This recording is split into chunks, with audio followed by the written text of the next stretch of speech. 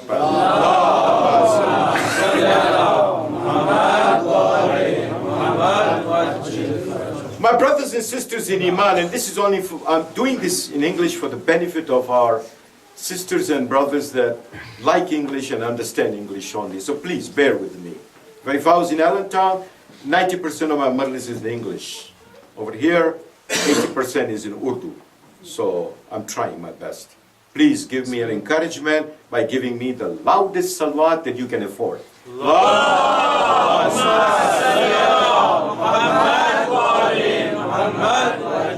One day, Mazhar al-Ajaib, Asadullah al-Ghalib, Ghalib kulli Ghalib, Matlub kulli Talib, Ali ibn Abi Talib, Salawatullahi alayhi wa sallam. He was passing the bazaar and he saw a guy that was a Hakim. He's sitting there and people are all circled him. The mullah of that time, Hakim. He knows everything. He's sitting there on a chair and he's saying, I can cure all your illnesses. What bimari do you have? I will cure it for you. These are the Maulanas that write Tawiz. This guy was there. During the time of Imam Ali. And when Imam approaches him, he says, you can cure any disease? He says, yes. He says, can you cure the disease called the sin, Gunah? Gunah-e-Saghira and Gunah-e-Kabira. Can you cure that? And he says, the Hakim looks down. Imam Ali repeats the question. The Hakim looks down. He repeats the third time. And the Hakim looks up and says, I don't know the answer, Ya Sheikh, whoever you are. He didn't know who Ali was. Huh? I don't know. Do you know the answer? And Imam Ali says, yes, I do. And here it is. I want you to pay attention to this answer. It's a little philosophical, and I think we can use it in our life. He says, go to the garden of Iman and faith. Faith and trust. We discussed that yesterday. And from that garden, extract the root called intention, niyat. Then, the grain called repentance, istighfar. And the leaves called reflection, tafakkur and tadabbur. And then the seeds of consciousness, nafsiyat, the fruit of understanding, the branch of certainty, the kernel of sincerity, the bark of diligence, and the roots of trustful dependence, and the calyx of taking heed, and the stem of returning, and the nectar of humility. What a description, if someone has understood this. A garden. Imam Ali is showing a garden. What you do in this garden. And then he says, take all the remedies with the knowledge in the heart. Take it with the knowledgeable of the heart and fingers of confirmation and the palm of success. And put them on a ball of realization and wash them in a water called tears. Next, place them on a pot of hope. And then he says, set it on the fire of yearning. Until you see the cream coming out, which will be called the wisdom. And then he says, pour the content on a plate, a contentment, and cool it with the fan called forgiveness. Istighfar. Then you will have a perfect drink, a perfect gift from Allah subhanahu wa ta'ala, which will remove all your sins. Durud bheje Muhammad wa ali Muhammad.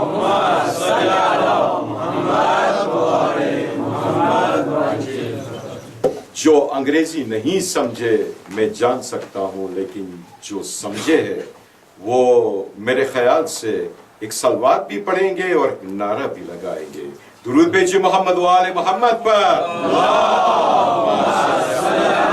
محمد و آل محمد. نعرہ حیدری، حیدری، حیدری، نعرہ صلوات.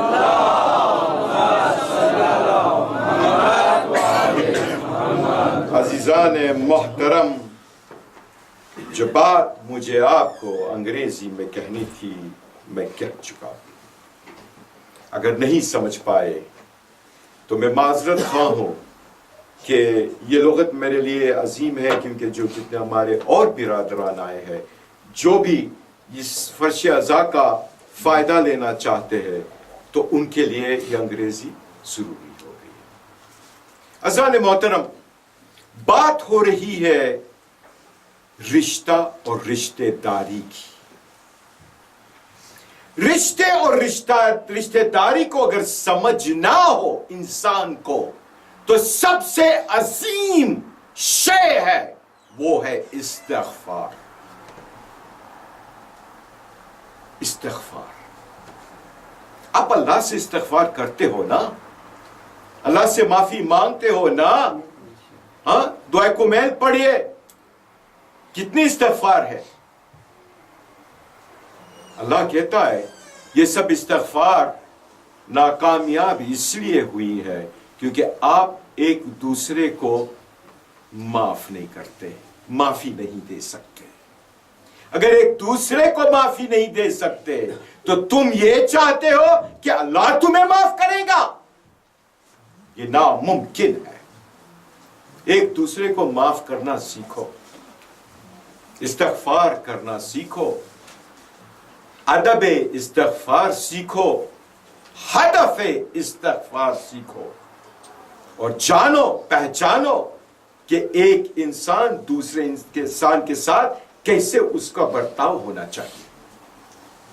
ہم نے پہلے تقریروں میں بھی کہا ہے کہ تھینک یو میسی بوکو، لیکن استغفار کبھی کرتے ہیں.